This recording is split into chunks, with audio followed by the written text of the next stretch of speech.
Hello tubers, I seem to be disappearing down a rabbit hole of battery chargers. Don't like them. But anyway, look, this one caught my eye because quite a few people have asked about this in the comments. The UK version of the NOCO Genius 2. So I bought one so that you don't have to if it's any good or not, or you can if it's brilliant. Let's face it, let's not condemn the thing before we've even tried it, shall we? We've got enough of that on the media at the moment. Right. So I thought most battery chargers would replenish lost battery power, or do they mean lost battery capacity? Should that be capacity, that word there? Chonglese. Designed in America, by the way. So this is American English, which is obviously not quite correct. It's not English, is it? So we got this, and they make a big thing of the interconnector. And they've got these things here, which is like you get on the Audi battery charger now.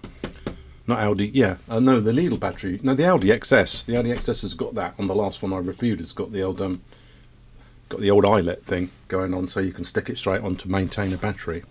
And then looking on the back of the box, we've got fully charged battery up to 40 amp hours.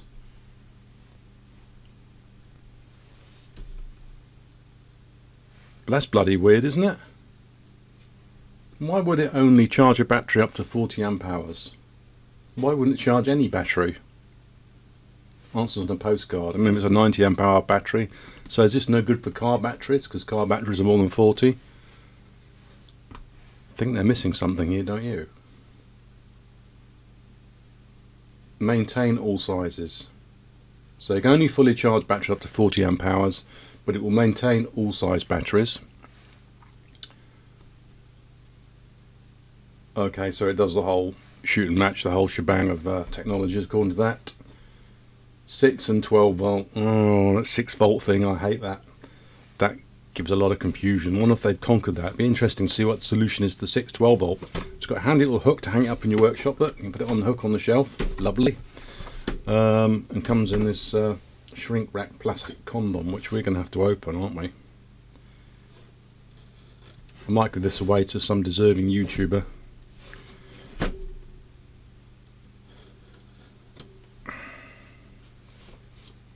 Remember, I buy these funded by the YouTube money that comes through from the channel. So the more you watch, the more things it will fund for me to buy. I don't really want them. I've got so many battery chargers now. I just need to buy some more batteries at this rate. Right, that wrapper is off. Open it from this end, presumably. Yep. Are you excited yet? Oh look, it's got a posh box. So not only is it a fairly expensive battery charger, but they've got carried away by their own PR, haven't they? Victory of style over quality, I'd say. And you've got your little tiny NOCO thingy-bob, and well,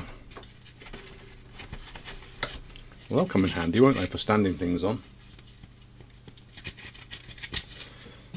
Right. And she's laid into the box. Some Thunderbird music.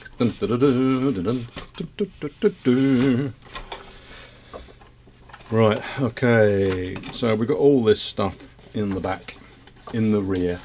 We've got NOCO wall clamp. You can see that properly. I don't know if you can see that. Unwrap it really. It's just a thing that goes on the wall with a elasticated Velcro strap to stick it on the wall. So it's a bondage strap for your battery charger, just in case she doesn't behave herself. There's your plug thing. Well, it's just a waterproof cover for the end of your job here. It's like an automotive connector type thing, isn't it, with an O-ring seal. So waterproof. So I wonder what IP rating this battery charger is. We'll check that in a minute. There's your clips with the same plug on it. And then you've got this arrangement here where you can use, they look like copper, don't they, but they're not. Allen key, probably a 4mm Allen key to unclamp these and put them directly on a battery. Nice clips, average strength, springiness, and also you've got some serrations there. Oh yeah, you don't want that on your, that's quite nasty. I don't know whether they actually are copper or not. Should we find out? I mean, that would be absolutely excellent if they are copper. But I imagine they're copper-plated steel. That's what I think. Let's find a scratching device and a pair of bloody glasses so I can see what the hell I'm doing. Is that copper? I can't believe it's not copper. Dun, dun, dun, dun, dun.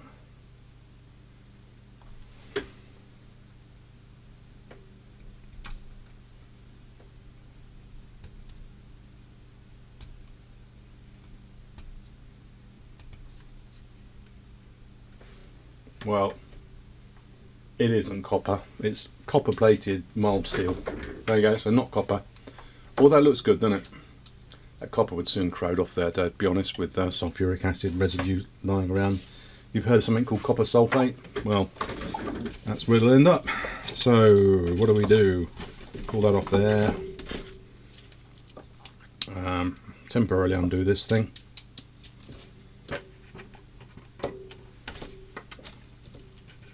Nice to see it's got a built-in fuse, you know, in the leads. That's a nice touch, actually. Not that I've seen any of the modern battery chargers all burnt out, and you've got a 4 amp fuse in there, which is that 4 amp fuse is going to have a significant resistance. Actually, we'll check that. I bet you get quite a voltage drop across that fuse when you're charging at 4 amps, because it's the only way you can heat the fuse up is by dissipating power, and there's a limited. It's limited how fine you can make the wire in the fuse. So we'll test that and see just what voltage we get there and whether they're compensating for it. I expect they are. It's not difficult with a micro, is it, to say the output current is this, the expected resistance of all these wires, and the impedance of the clamps is this, therefore I'm going to adjust the voltage to this to make an offset to compensate for the losses. I mean, that's the way everything works in electronics. So we've got a little it's a tiny little widget, look, you know. I mean, where's the measuring device? Use the Weiss ruler. There you go. So it's pretty small. It's that in inches. It's where's the inches on this thing? Yeah, they're creeps. They haven't put inches on it. I used to have. So it's about 4 inches long. Honestly, missus. That's all she wrote. Okay. So I wonder if it. I wonder if that seam is ultrasonically welded or whether it's screwed together. What do you think? I'm going to clean my bench. So let's have a look at the back of it first. You can see what she says. Made in China, which is a shame. Not for much longer, I suspect. I suspect they're going to be made in Vietnam. That's where all the factories are going, in Vietnam. Do you know there's a huge thousands and thousands of Chinese workers that are out of a job because all the factories relocating to Vietnam are trying to get across the Chinese border to go and work in Vietnam, which is strange because it was always traditionally the other way around. And do you know that Black & Decker, i.e. DeWalt, Stanley Black & Decker have just closed their factory in China because they just basically steal all the designs, and all the equivalent identical tools keep popping up and competing with Stanley Black & Decker. So it's a $5 billion company, I think. Anyway, they've upped sticks and shut the factory down and moved to Vietnam. So made in Vietnam is going to be a much more prevalent ubiquitous thing on the back of these things. So the made in China, that's going to say Vietnam, because there's probably a Chinese version of this rolling around in China based on this, basically. Okay, so it's a genius. Doesn't take a genius to work that out. Right, we've got screws. We've got the old trilobular screws. Let's have a look inside. Do you want to have a look inside? I do. Oh, so we've got CQC. It's a new one on me. I've been out of the industry for about 8 years, so I don't know. Last time I did any CE, China Export, FCC American, hasn't got BSMI, hasn't got CCC. Look at that, it's got Chinese characters on the back of an American product. Shame on you, boys. And the wheelie bin. Where's your wheelie bin? I don't know. I've wheelie been in all day. Don't know what that is. Read the manual, RTFM. It's a 2 amp charger anyway. Maintenance charger. Right, okay, so let's get the old screwdrivers out. Yeah. It's a weeny, teeny, weeny expensive, isn't it? What, 50, 35 quid for this, really? They saw an opening, boy, did they go for it, those boys. We'll see how bloody good it is, shall we? Quite interesting on the lithium charging though, because I've got some 12 volt lithium batteries.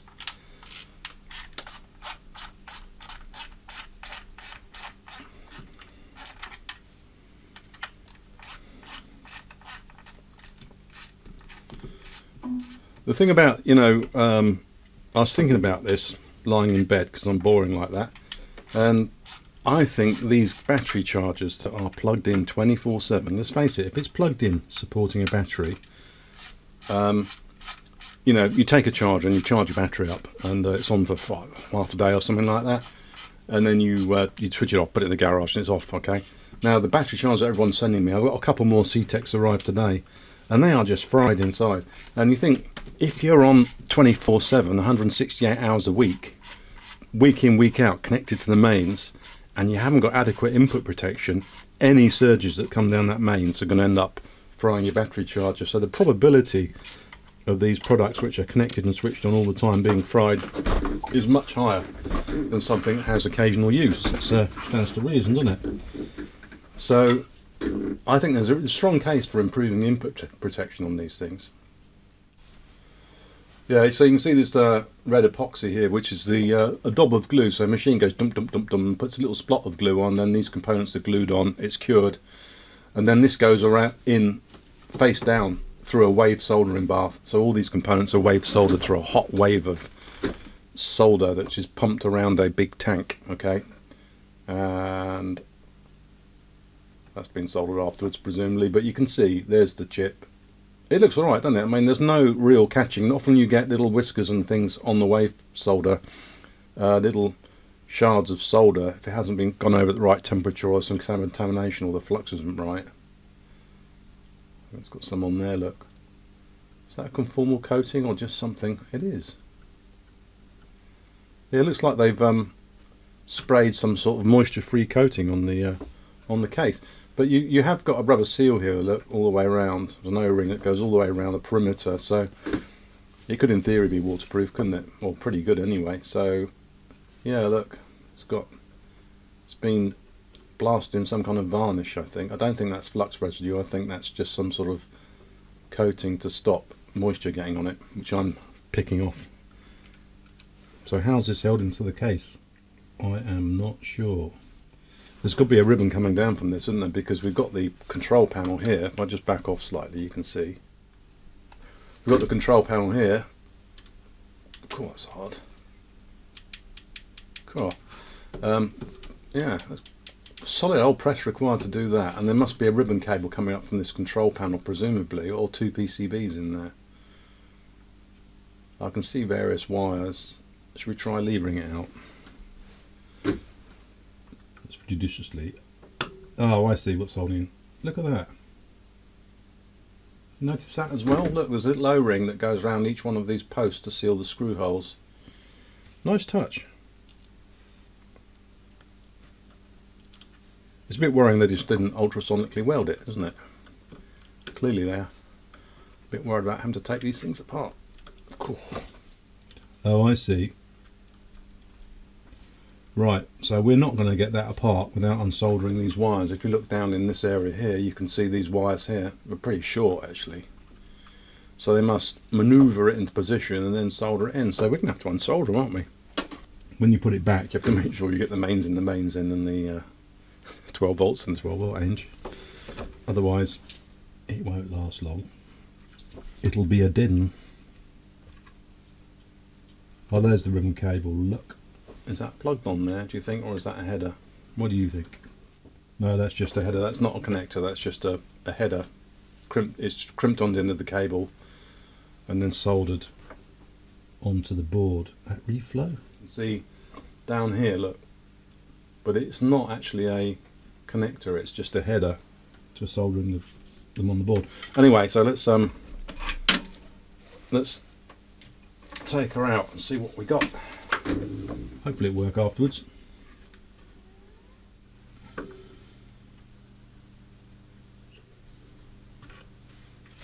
That's one.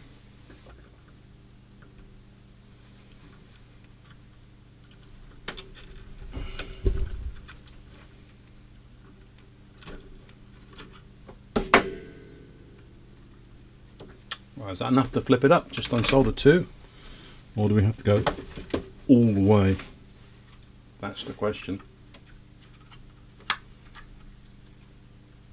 On Nicky NOCO 2. Wow, Jesus, what a horrible assembly job. But the factory absolutely love this. So we've got the umbilical cable coming off this front control panel, plug into the board here along this edge. That's going to add it's a big cost adder, that is. That is pretty, actually, poor design, to be honest. I think they could have done a lot better had they tried a bit harder on it. But, you know, schoolboy designers. Probably designed by a bunch of 20-year-olds, let's face it, if it's in California especially. All having their liquidized grass drinks and pizza.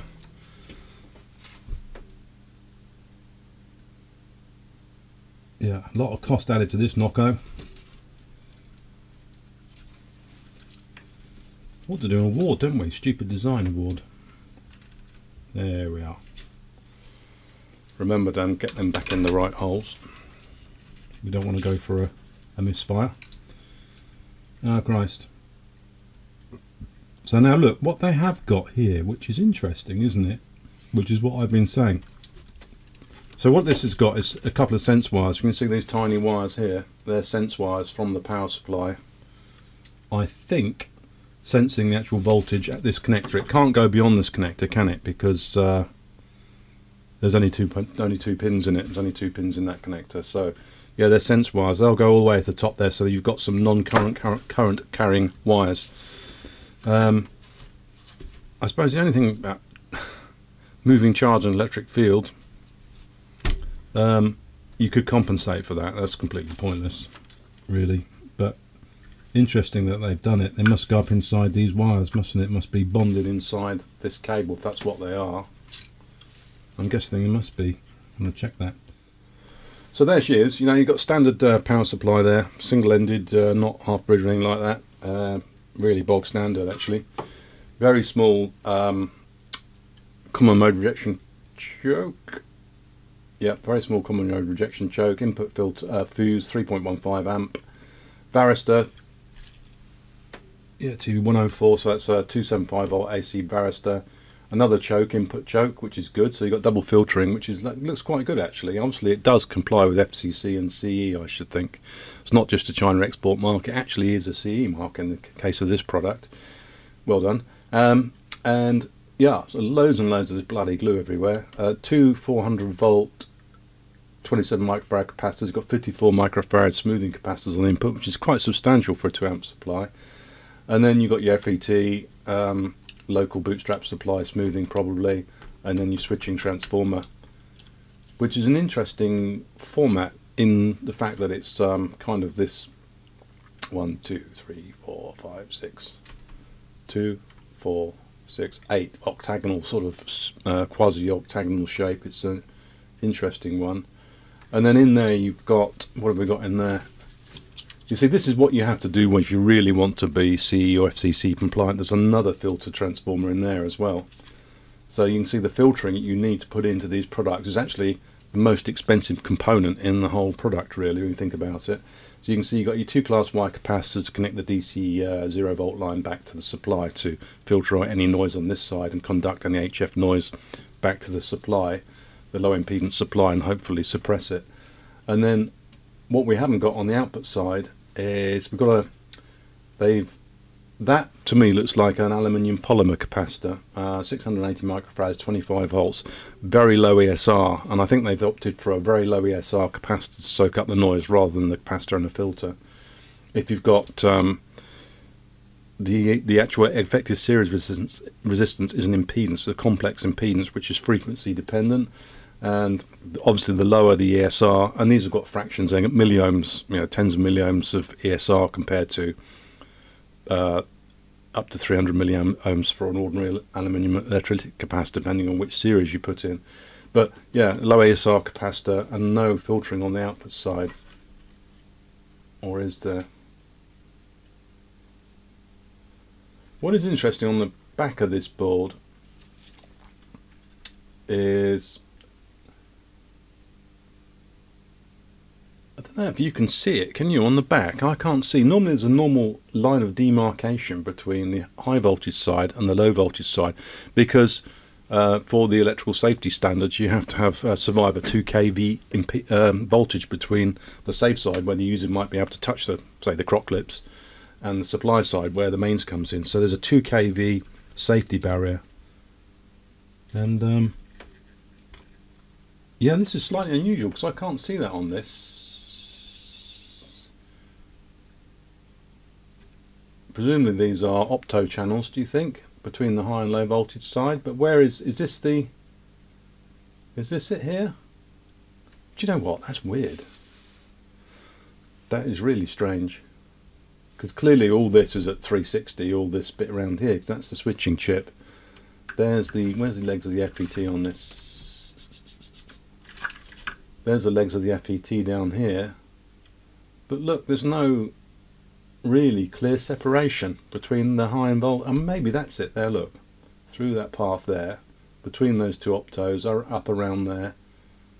And it seems to, they may be feeding several things back, I'm not sure, to this side, because there seems to be three. A PC, I'm not sure what a PC is. Is it photo channel, perhaps? PC1, PC3, PC2. So they've got a bunch of photo diode. I'm not sure what that's for. I ain't going to bother reverse engineering either. I haven't got time. But that's what she looks like. Bridge rectifier. Good filtering on the input side. Like to see a bigger one of these. There's a 3.15 amp fuse, but I'd still like to see a big one of those. Okay.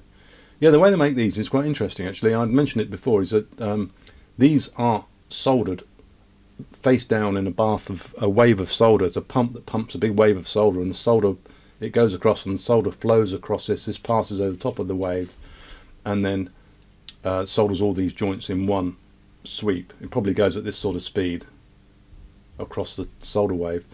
And this blob of red here, these blobs of red, is epoxy, and that's placed onto the board with a little placing machine that goes around and dobs every single place. Then you place your components on, then you cure the epoxy so that the actual components are glued on, then you cover it in flux, and then you put it over the wave solder machine. So this is wave solder, and actually the quality looks pretty good actually, doesn't it? Not bad at all. I'll just zoom in so you can have a look.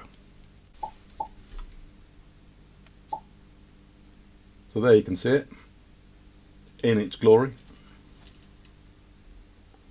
Focus, you focusing thing.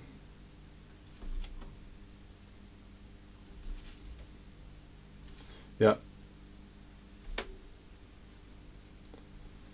Alright, okay, so yeah, not much else can be said about this. I'm not going to take the front panel out at all. I'm just no point in that. But bit of a dog's dinner really in terms of internal structure. I don't think, had I designed something like this, the production people would have been particularly happy about it, because it is an awkward product to make in volume, and that probably explains its cost. But you can see for the amount of hardware in it, it's vastly overpriced, so it's a high margin product, because it's a genius, you see. I mean, yeah, geniuses aren't free, are they? So I'm going to stick this back together. I'm not going to bore you with that. I'm just going to put it together, and then we'll fire it up and see what she does. Actually, the firing up will be done on the next video. So if you're interested in how this and seeing this run on the test system, I'm going to put this together, finish the video, and then we'll fire this up and then test it on the different modes quickly, so you can see whether it is accurate and whether the parameters are correct, and just how it works. And if you're curious about what it does at various stages in the different cycles, then have a look at the next video. So if you like that, then just look down there and hit the subscribe button and leave me a like. I'd appreciate that, and yeah, see you in the next vid.